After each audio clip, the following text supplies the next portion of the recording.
एक simple question, where do you see yourself in the next 5 years? आज से 5 साल में तुम अपने आप को कहाँ देखते हो? जॉब में, बिजनेस में या फिर सेम जगह? एंड इन केस तुम्हें आंसर नहीं पता तो ये वीडियो तुम्हारे लिए ही है। स्टैनफोर्ड के साइकोलॉजिस्ट फिलिप जिम्बार्डो ने साल 1999 में एक रिसर्च पब्लिश की थी जिसका नाम था टाइम पर्सपेक्टिव थ्योरी, जिसकी सिंपल फाइंडिंग थी कि जो लोग फ्यूचर के बारे में सोचते हैं, प्लान करते हैं, कॉन्सिक्वेंसेस समझते हैं, वो लाइफ में बेटर डिसीजन ले पाते हैं, वो ज़्यादा सेव करते हैं, स्किल सीखते हैं, हैबिट्स कंट्रोल करते हैं। And on the other hand जो लोग सिर्फ प्रेजेंट में जीते हैं, जो सिर्फ आज का सोचते हैं एंड फ्यूचर के बारे में बस एक लाइन बोलते हैं कि जो होगा देखा जाएगा या सब अच्छा होगा एक्सेट्रा एक्सेट्रा, उनके लिए प्रॉब्लम्स इनवाइट करके नहीं आती, जॉब लॉस मैसेज नहीं करता, हेल्थ इश्यूज अपॉइंटमेंट बुक करके नहीं आते, बुरे दिन परमिशन नहीं मांगते एंड अपॉर्चुनिटीज भी वेट नहीं करते। प्लानिंग का मतलब लाइफ को कंट्रोल करना नहीं है, प्लानिंग का मतलब है प्रिपेयर्ड रहना अच्छे के लिए भी और बुरे के लिए भी। एंड आज का वर्ल्ड बहुत फास्ट है, बहुत फास्ट चेंज हो रहा है, एआई जॉब्स खा रहा है, कंपटीशन ग्लोबल हो चुकी है, एक्सपेंसेस बढ़ रहे हैं लेकिन सैलरीज नहीं। ऐसे टाइम में कुछ भी सर्टेन नहीं है एंड अगर तुम ऐसे में प्लान नहीं करते, खुद को फ्यूचर के लिए प्रिपेयर नहीं करते तो तुम्हारा फ्यूचर छोड़ो, तुम्हारा आज, तुम्हारा प्रेजेंट भी रिस्क में है। इस वीडियो के एंड में मैं एक रियल लाइफ एग्जांपल भी बताऊंगा, 2 फेमस सेलिब्रिटीज जिसमें एक ने अपने फ्यूचर को कभी प्लान नहीं करा एंड दूसरे ने अपने फ्यूचर को प्लान किया एंड अकॉर्डिंगली स्टेप्स लिए एंड आज दोनों की लाइफ कैसी है, दोनों किस मुकाम पे हैं, हम डिस्कस करेंगे इस वीडियो के एंड में। So make sure to watch this video till the end. By the way, मैं सिर्फ रिसर्च बोलने के लिए या पढ़ने के लिए ये वीडियो नहीं बना रहा हूँ, मैं खुद एक छोटे से विलेज से आता हूँ जो कि पड़ता है प्रयागराज यूपी में। एंड बैक इन 2017 जब मैंने स्टार्ट किया था कॉलेज के बाद तो चीज़ें बहुत अच्छी नहीं थी, रिसोर्सेज नहीं थे, इलेक्ट्रिसिटी भी नहीं होती थी most of the time. UP के लॉन्ग पावर कट्स फेमस रहे हैं हमेशा से, परफेक्ट कंडीशंस नहीं थी, कोई मेंटोर नहीं थी, लेकिन एक चीज़ थी मुझमें, डायरेक्शन। एंड मेरी एक अच्छी आदत थी उस टाइम जो मुझे बाद में चल के रियलाइज़ हुआ कि मैं हमेशा फ्यूचर के बारे में सोचता रहता था कि आगे आने वाले 2 साल 3 साल 5 साल के बाद मेरी लाइफ कैसी होगी। एंड उस टाइम पे एक चीज़ मैंने क्लियरली सोच के रखी थी, एक तरह से गोल बना के रखा था कि मुझे नेक्स्ट 5 ईयर्स में 1 लाख रुपए पर मंथ तक जाना है एनी हाउ। 2018 में मुझे पता लगा फाइवर करके कोई चीज़ होती है जहाँ पे फ्रीलांस किया जा सकता है, उसके लिए मुझे चाहिए थे इंग्लिश। मैंने खूब मेहनत किया, इंग्लिश सीखा, बेसिक्स में क्लियर थे, मुझे बस थोड़ा सा पॉलिश करना था, मैंने वहाँ पे काम कर लिया, कंप्यूटर्स मुझे आते थे एंड जैसे तैसे करके मैंने अपनी फ्रीलांसिंग जर्नी स्टार्ट की, स्किल्स बिल्ड किए, जैसा मैंने बताया, कंसिस्टेंट रैंक, स्लोली रिजल्ट है, एक्चुअली बहुत स्लोली 6 महीने लगे मुझे मेरा पहला ऑर्डर मिलने में फाइवर पे। Today I run ads Zenith and Amazon ads agency, जहाँ हम अमेरिकन क्लाइंट्स को अमेजोन एड्स की सर्विस देते हैं। एंड मैंने बस एक चीज़ सही की, क्लियरली डिसाइड किया कि मेरा फ्यूचर कैसा होगा एंड अकॉर्डिंगली एक्शन लिए। बाय द वे, मैं यहाँ बता दूँ कि ये जो अमेजोन पीपीसी की नीड्स है, जो अमेजोन एड्स की जो दुनिया है, ये मैंने प्लान से स्टार्ट नहीं किया था। मैंने फाइवर पे एक गिग बनाई थी डेटा एंट्री के लिए, कॉपी पेस्ट जॉब के लिए, इंटरनेट रिसर्च के लिए, क्योंकि उस टाइम पे मुझे वही आता था।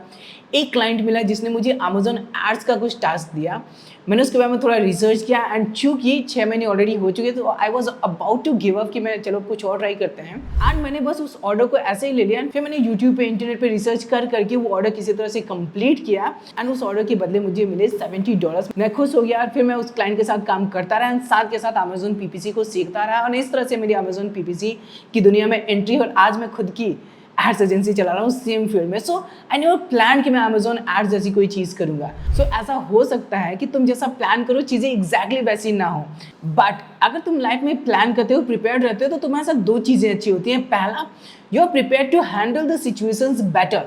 तुम जो तुम्हारे पास सिचुएशंस हैं, जो तुम्हारे साथ अच्छा हो रहा है या बुरा हो रहा है, जो भी हो रहा है उसको तुम बेटर तरीके से हैंडल कर पाते हो। For example, you lost your job and अगर तुमने कभी ये सोचा ही नहीं कि इस सिचुएशन में पढ़ सकते हो तो तुम्हारे पास ना सेविंग्स होंगी एंड ना ही तुम्हारे पास रिक्वायर्ड कनेक्शंस होंगे कि तुम नए जॉब में जा सको या तुम कुछ और कर सको। एंड जब तुम फ्यूचर के बारे में सोचते हो, प्रिपेयर करते हो, तो उसका सेकंड बेनिफिट ये होता है कि तुम्हारे पास बेटर अपॉर्चुनिटीज चल के आती हैं जस्ट बिकॉज कि तुमने अपने आप को अपग्रेड किया है, अपने स्किल्स पे काम किया है। चलो एक एग्जाम्पल भी बताता हूँ फ्यूचर प्लानिंग के साथ वाली लाइफ एंड फ्यूचर प्लानिंग के बगैर वाली लाइफ के बारे में। तो हाल ही में नहीं, एक्चुअली 2-3 महीने पहले एक्चुअली गोविंदा की कुछ फुटेज वायरल हुई थी जहाँ पे गोविंदा जी जो एक्टर हैं, बहुत बड़े एक्टर रहे हैं, मैं उनका बहुत बड़ा फ़ैन रहा हूँ, उनके काम का बहुत बड़ा फ़ैन रहा हूँ, लेकिन अभी जो वीडियोज़ वायरल हुई हैं कि वो कहीं पर जा रहे हैं एंड वो एक औरा, जो हिंदी की औरा गाड़ी होती है पीले नंबर प्लेट वाली, उसमें बैठ के जाते हैं, किसी छोटे से प्रोग्राम में डांस कर रहे होते हैं एंड उसके साथ साथ एक वीडियो वायरल होने लग जाती है जो 80s का उनका इंटरव्यू था एंड जिसमें उन्होंने क्लियरली एडमिट किया है कि मैं फ्यूचर के बारे में प्लान नहीं करता। ये पूरी लाइन उन्होंने बोली एक्चुअली, जाके आप वीडियो देख लेना, मैं डिस्क्रिप्शन में डाल दूंगा।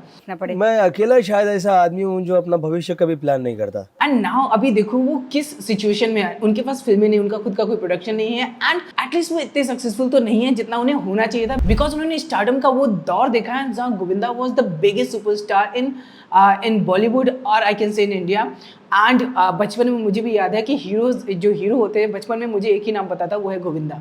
सो ये फैन फॉलोइंग था, ये ऑरा था गोविंदा जी का। अब वापस आते हैं दूसरे एग्जाम्पल पे जो लाइफ को प्लान करता है, तो मैं दूसरा नाम लेना चाहूँगा शाहरुख खान। एंड उन्हीं टाइम पे एक्चुअली थोड़ा सा बाद में बॉलीवुड में एंटर किए।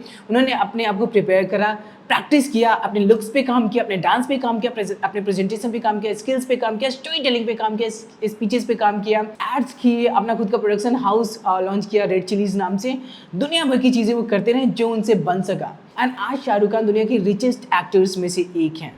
नॉट ओनली दैट, आज शाहरुख खान को पूरी दुनिया में लोग जानते हैं, मानते हैं, प्यार करते हैं। एंड मैं मेरे साथ साथ पूरी दुनिया उनकी फिल्मों की तो दीवानी है ही है, बल्कि उनकी पर्सनल जो ब्रांड है, उनका पर्सनालिटी जो उनका जो वे ऑफ स्टोरी टेलिंग, जैसे वो खुद को प्रेजेंट करते हैं, जैसे वो चीज़ों को प्रेजेंट करते हैं, जैसे वो लोगों को रिस्पेक्ट करते हैं, जैसे वो अपनी लाइफ जीते हैं। एंड ये सब पॉसिबल हो पाया बिकॉज शाहरुख खान ने बहुत पहले ही प्लान कर लिया था कि उन्हें कहाँ जाना है। अगर उनकी पुरानी वीडियोज़ को भी उठा के देखोगे तो कहते फिरते थे कि आई एम द बेस्ट, और आज भी वो सेम बात ही कहते हैं। पुरानी वीडियो जाके देखोगे तो वो कहते थे I am not here to compete, I am here to rule. I've not come here to compete. I've come here to rule.